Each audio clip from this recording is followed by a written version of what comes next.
I am Bahadur Gurung, research consultant, Gurkha Heritage Project, Greenwich Council. Today I am in Farnborough, resident of Major Lal Bahadur Gurung, to interview him regarding his experiences in the Gurkha Brigade. Gurung Saab, could you tell us about background of your family and yourself, please? Thank you very much, guys. I was born in the village of Kelang, in the foothills of Annapurna 2, which is about 7 to 8 hours walk from Pokhara Valley, and from Pokhara it is to the northeast. The more prominent villages in that area are Siklis and Tangting, and I was born there in March 1950 and was educated there until class 5 to the beginning of 1963. And my parents were also born there, raised there. However, my father did join the Indian Army, and then when he came on leave, and he didn't go back. But then he again took up his farming occupation. And then in mid-1963, I then came to Paklihawa with my middle brother, who was in the Brigade of Gurkhas, 1st, 2nd JR, and then reported there to the depot recruiting officer, who was then Colonel Alistair Langlands.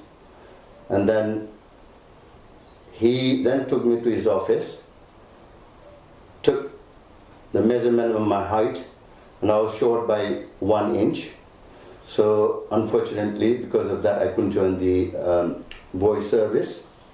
And then he asked me to sort of wait there until next year. What was the height requirement to join in the British Army at that time? It was at least, well, the height for adult soldier was obviously, you had to be a minimum at least 5 foot, again 5'1".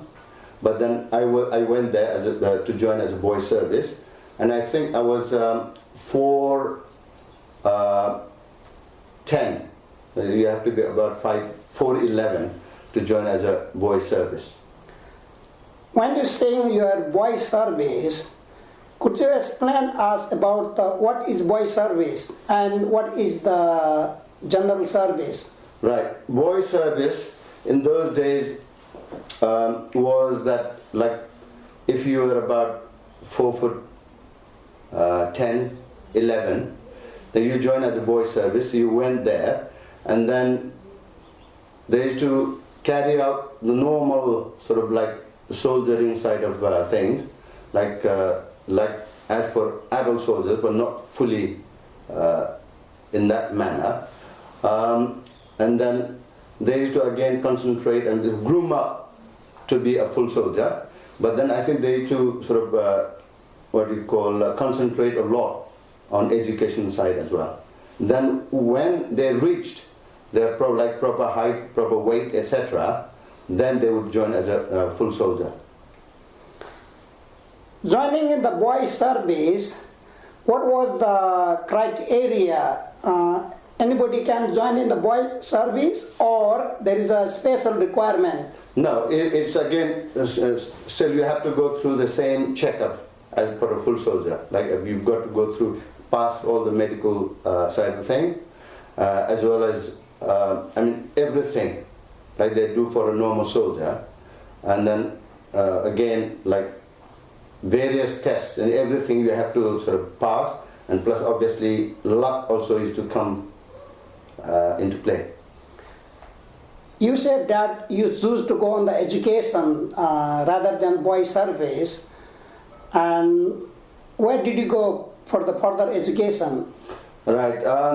So next year, coincidentally, what happened was the depot recruiting officer was Colonel Alistair Langlands, and then when it was about time for me to sort of take my height, he called me into his office, and he then said, right, do you want to go to an English school or join as a boys service?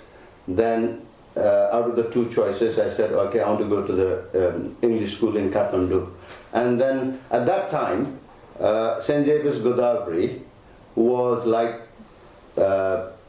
equivalent to like Eton in the UK, because it was an English medium school, totally English medium, and it was affiliated to Cambridge University, and we used to take our O-level exams from Cambridge University, overseas Cambridge O-level exam. That was good for you then. And then how long did you spend on that Cambridge school? Right. I went there in mid-1963. Then I went on, and luckily, I passed in every stage. And then in 1969, then I graduated with 6 O-levels. I think that is very good grading, 6 O-levels. And then what motivated you to join in the Brigade of Gurkhas? Right.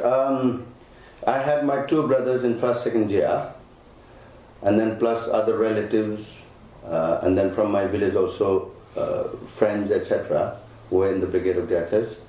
And the main thing that motivated me was like if you join the army, you would get the opportunities to see the world, different places, like Far East and everywhere. Yeah, most of the places in those days, because British at that time, like there were British forces in Malaysia, Singapore, Hong Kong, Brunei, all over the place, like Belize, UK, Canada, America, Germany, etc. And that sort of motivated me.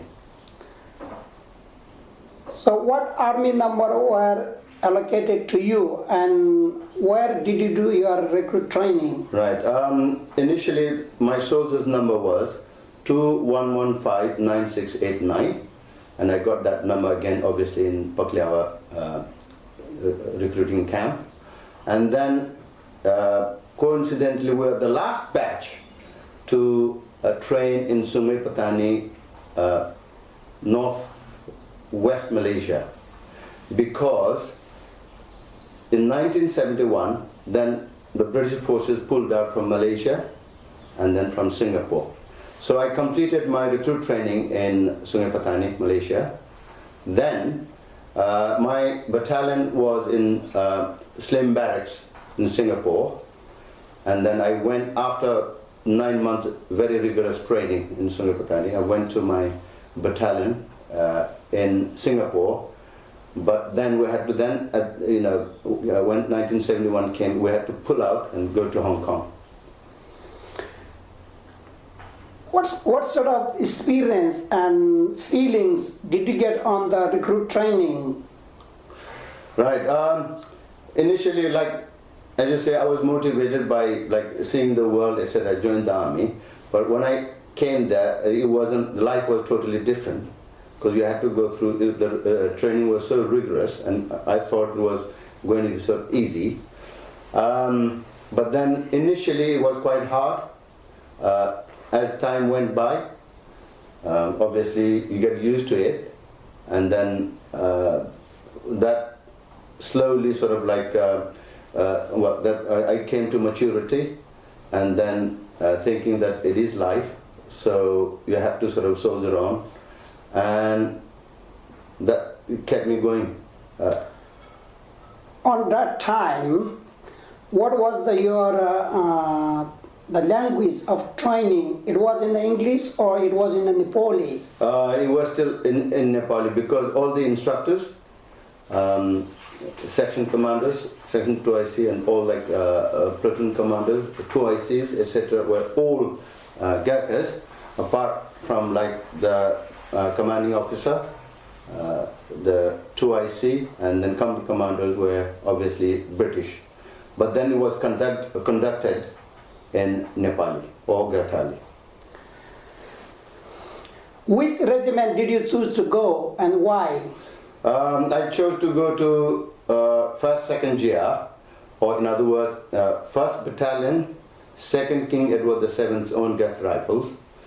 It was initially, when it was formed up in 1815, it was known as the Sirma Battalion. And then, because my two brothers also were there, and other friends, and then being the most senior battalion, I thought, I thought of joining the same battalion. You mentioned that it is a Sirmor Battalion. Why they call it Sirmor Battalion? Right. It was when it was raised in 1815 in Dehradun, and that area was known as Sirmor. That area or catchment area was known as Sirmor. So when the battalion was raised there, so it was called Sirmor Battalion. Yeah. But then eventually it became 1st Battalion, 2nd King Edward, the 7th Own Gurkha Rifles. And in bracket we put Sirmor Rifles. Do you still remember your first assignment or first job when you joined in the 1st Gurkha Rifles? Well, initially, I came as a soldier, and like every soldier, I think you were in the Gurkha Engineers. Likewise, you had to do the normal soldier's job, rifleman job. And then eventually, obviously, you're picked up for doing various courses at that level. And then if you sort of show your potential, and then you do well in there, you show your potential, then we to sort of, I rose up through the ranks quite rapidly. I see. So, were you a keen sportman, or what sort of sport did you do in the army? Right. In all honesty, I was an all-round sportsman from my school days. That is, I used to, obviously, football I was very good at it, as well as to represent the school. Hockey, volleyball, basketball, boxing, swimming, and baseball, cricket. But when I joined the battalion, I represented the battalion for many years in football, hockey, and also in swimming.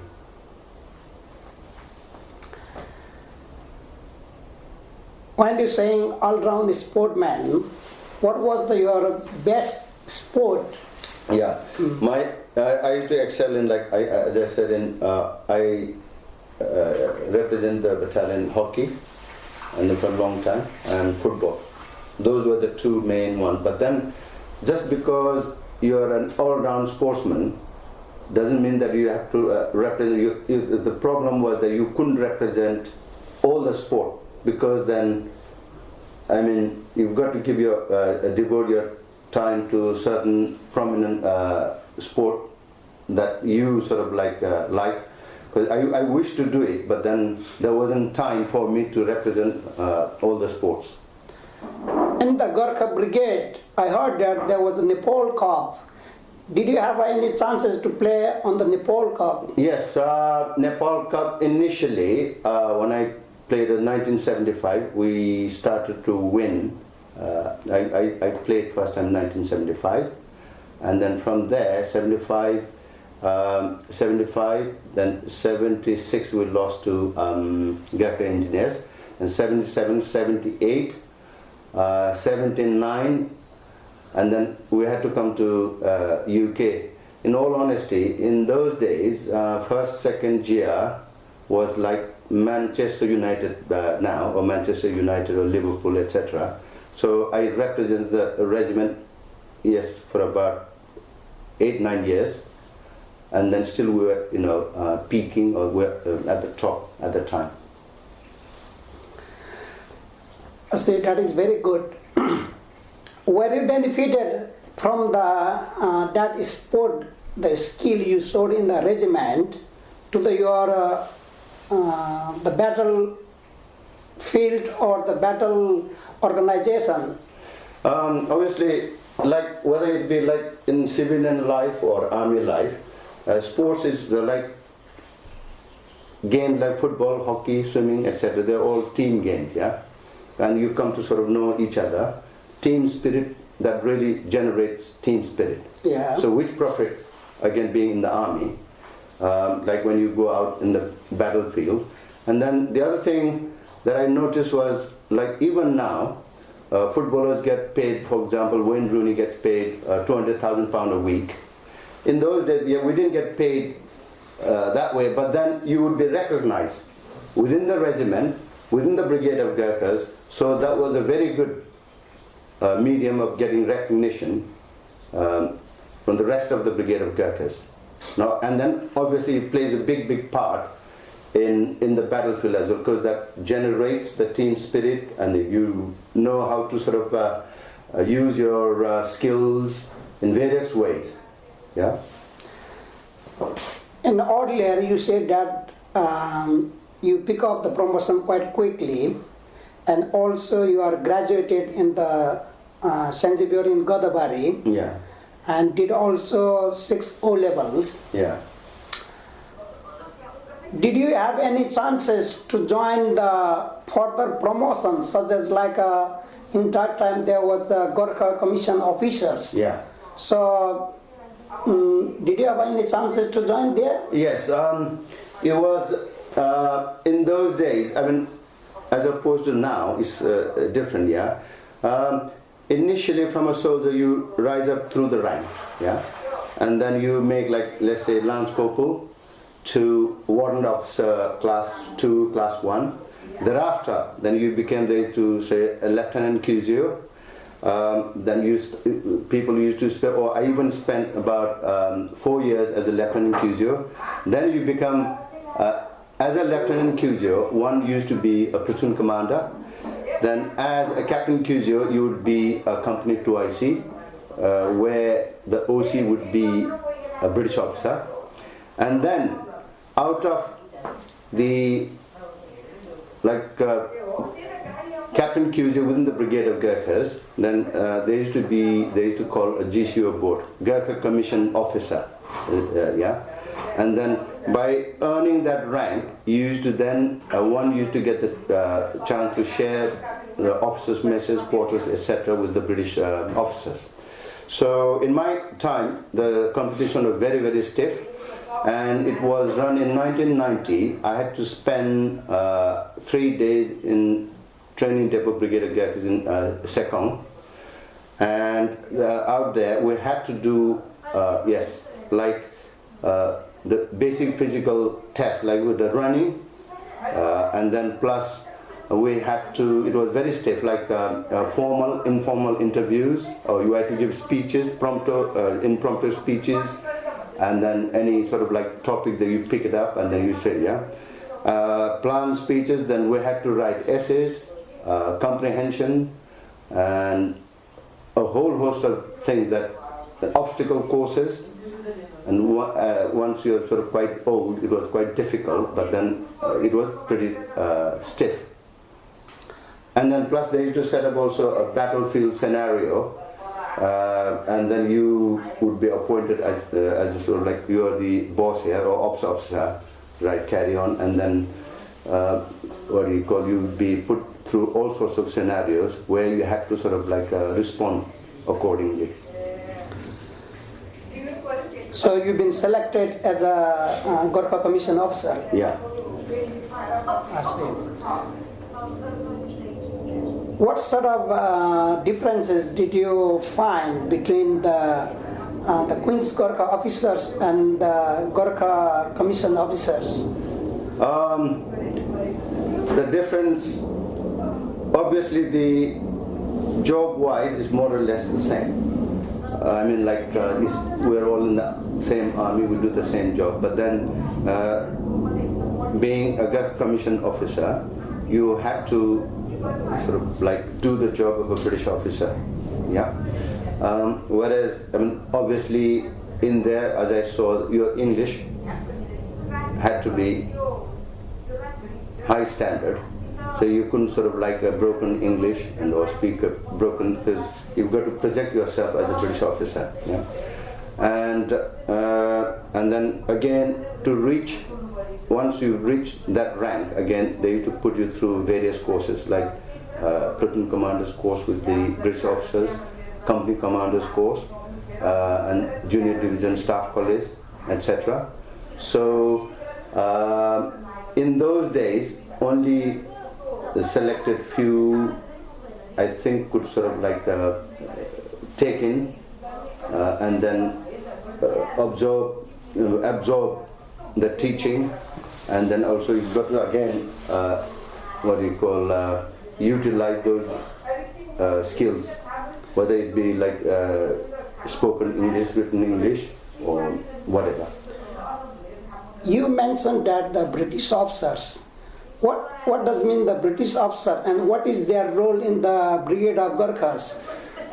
In those days, obviously in the regiment, across in the Brigade of Gurkhas, there were, in those days, the commanding officer would be British, and then again the 2IC, second in command of the regiment, and the adjutant, key posts like the ops officer, and then the company commanders would all be British officers. So if somebody wanted to be a GCO or he had the potential, then obviously he had to sort of carry out the same type of job, responsibilities, etc. So that means when you become the Gurkha Commission officer, you are as a British officers. Yeah, working as a British officers. Yeah. That's right. Yeah. I say. The first Gurkha Rifles. Do you have any idea when it was raised? Right.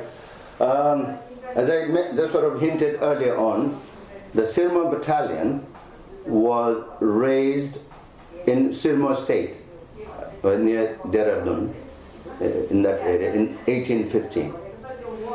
And from there, then 1815 was raised there, and it came to prominence when there was the Indian Mutiny in 1857. So that time, then my regiment from Sirma State, from the area of Dehradun, they marched all the way from Dehradun to Delhi to put down the mutiny. And then it wasn't only Sirma Battalion or 1st, 2nd year, but then it was the 60th Rifles, which nowadays is known the Royal Green Jackets. And then there was also another, the Guards, 60th Rifles and Sirma Battalion came to Delhi. And then if it hadn't been the Sirma Battalion, the 60th Rifles and the Guides, obviously the British Raj would have been lost in 1857. When you say mutiny, could you explain a little bit of why is the mutiny, and the mutiny is between whom? Right. It was like the Indian soldiers, obviously because it was British Raj at the time. Yes. They did have Indian soldiers as well as Gurkhas. So perhaps the Indian soldiers were not satisfied with the way that the British was ruling them, and then because of that there will be always somebody, like hardcore people, and then they sort of started it, ignited it, and then it sort of flared up to such a level that it had to be sort of put down. So it was because of that. Did you have any idea that were there any notable changes in the first Gurkha Rifles? Notable changes at that time and now, or what do you mean? My main notable changes means that you said 1815 the first Gurkha Rifle was raised. Yeah. and now is 2010. Yeah. So between them, do you have any idea of the notable changes or the... Obviously, the notable changes, I think you don't... notable changes, it's mainly the technology is advanced, and then the world is in a way now globalized. Yeah. In those days, however, the spirit, the loyalty, the ethos, etc., I think should depend up to individuals. But because at that time our ancestors set up a really good example, yeah, and that has inspired the generation thereafter. However, we have to keep in step with the time. So I think, in a way, history creates a lot of big. I mean, history holds a big power, yeah. And then because of that history, and if we relate that to our generation now, obviously that will sort of like, oh, our ancestors did this, yeah. That will be an inspiration because of their loyalty, boldness, etc. And but the main difference is obviously the technological advance and the globalization of the world.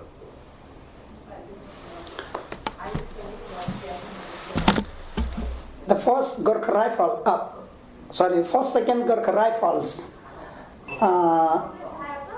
What are the battle honors for the first, second Gurkha rifles? Right.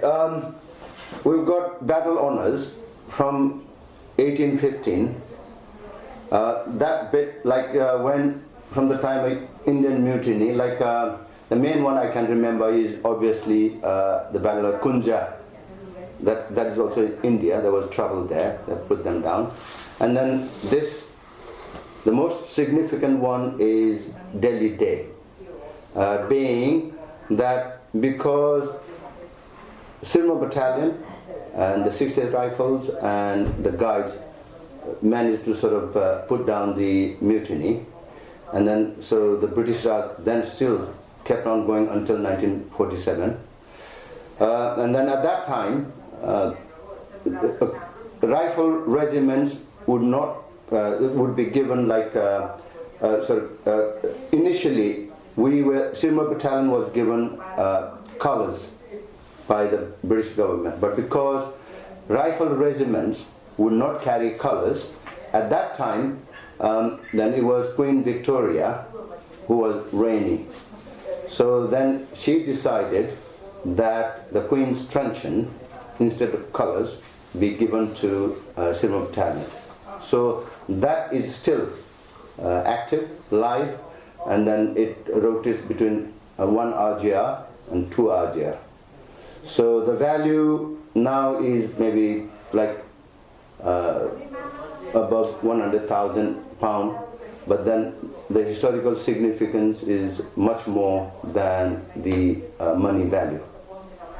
And then Second World War, again they've been to Tunisia, where Lal Bahadur Thapa won the VC in 1945, 6th April 1945, and then also in 1945, Bhanubhakta Gurung in Burma, he got his VC there. So we got battle honors from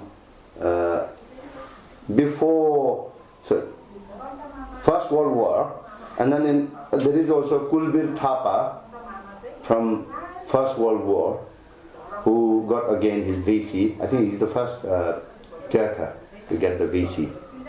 Yeah.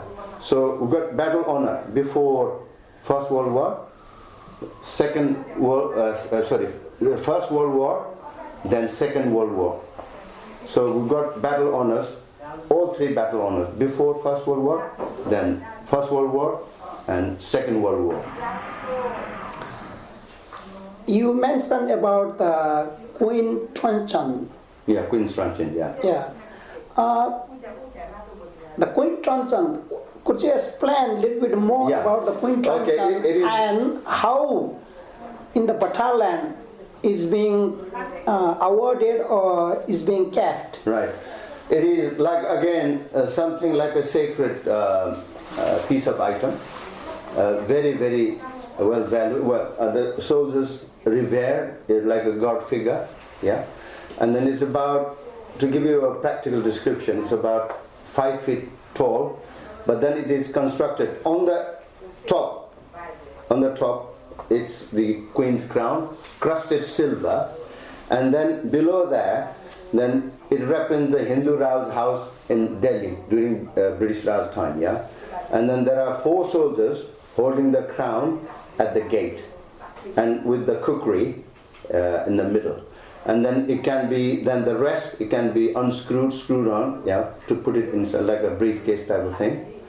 So it has got the significance of, I mean, it represents everything. Like the British crown, obviously at that time, Queen Victoria was in power. Then Hindu Rao's gates are represented with 4 Gurkhas holding the crown with a kukri in the middle. And the rest of the parts, the staff or the stick type of thing, it is made in bronze. And then obviously the value is invaluable. I mean, you cannot sort of value, but then because of the historical significance. And then it is at the moment, again, early on I mentioned that it is 1 RJ and 2 RJ. I think they keep 6 months each. You know?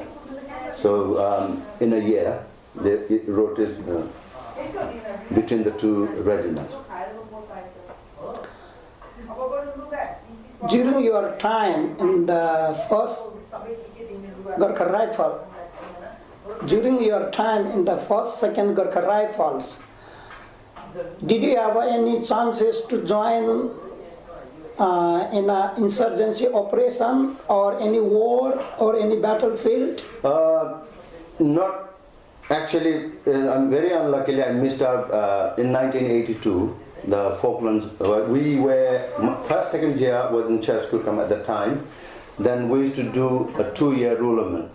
From Hong Kong we came here. So 79, 80. Sorry, 79. We can 79, 80. When the battle started in Falkland, it was we were in Church Gurkha, but then 7 Gurkhas were in Hong Kong. They came to relieve us in Church Gurkha, and we had to go back to Hong Kong. Unfortunately, I missed that out. However, having said that, I did, like we used to call Operational 2 at the time, in Belize, Central America. It was still British protectorate. And then perhaps you might have also heard at the time that Guatemala was trying to sort of take over. And mainly because I think the shores of Belize, and Belize itself, they say there's quite a lot of oil there.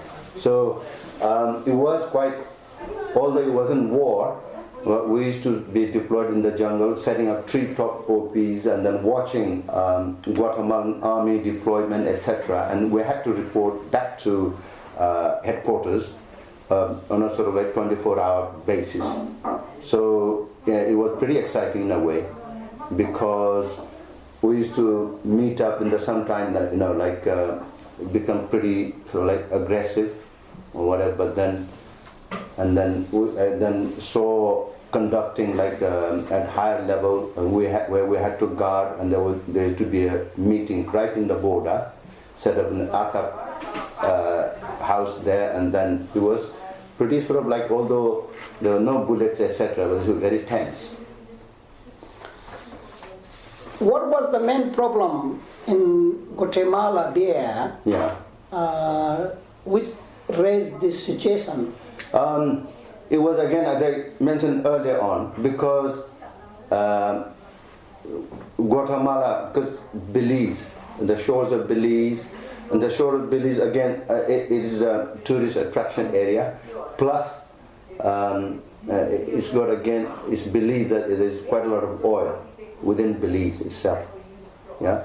So because it's rich from that side, and then plus there were quite a lot of development from the British side were done that, yeah.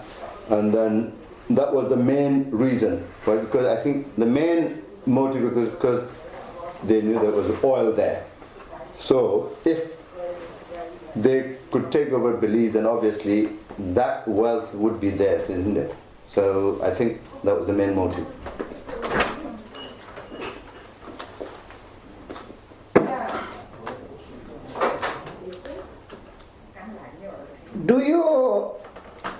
Do you have any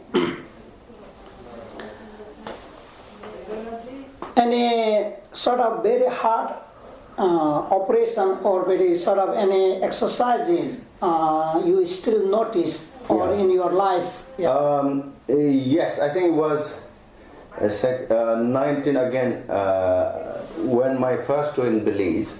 So as I mentioned earlier on, we used to set up treetop OPs. Plus there was a big river between Guatemala and Belize known as Sarson's River.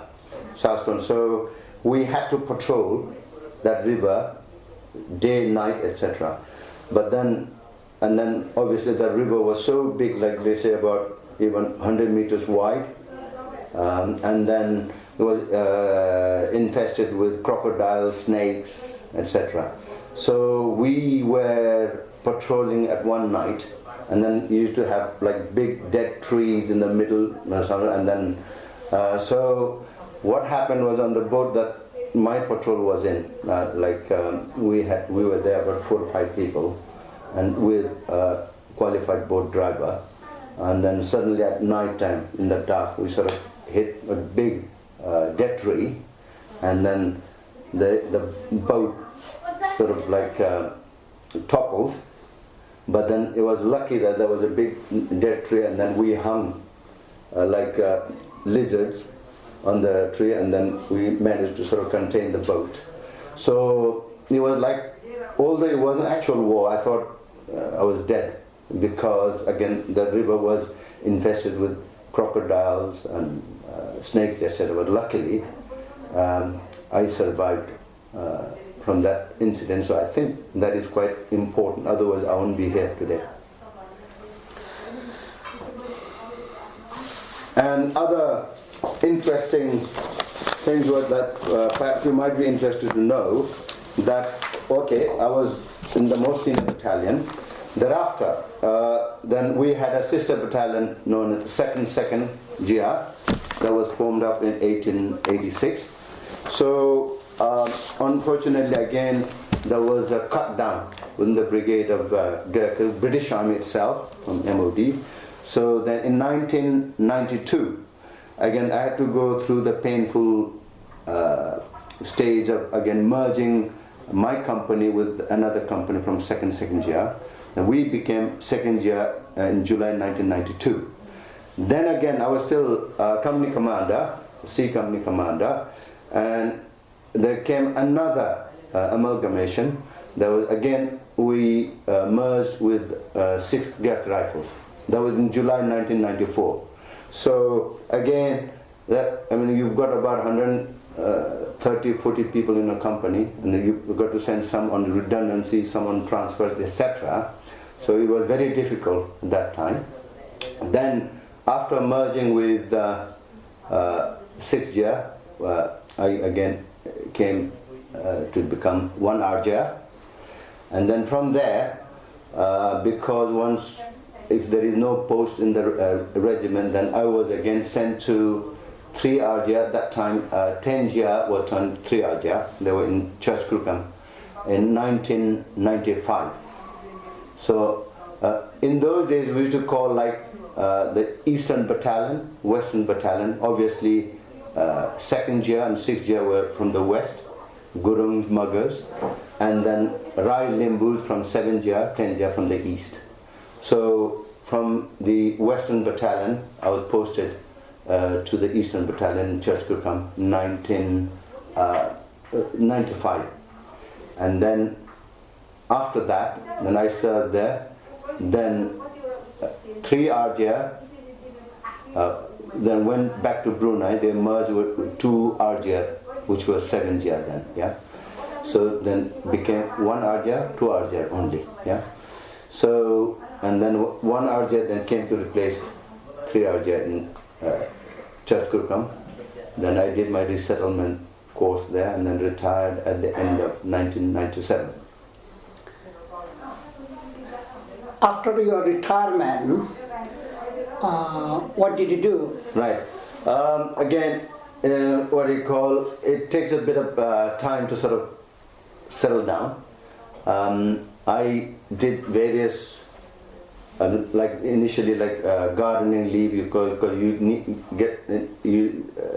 got to get the feel of the outside world.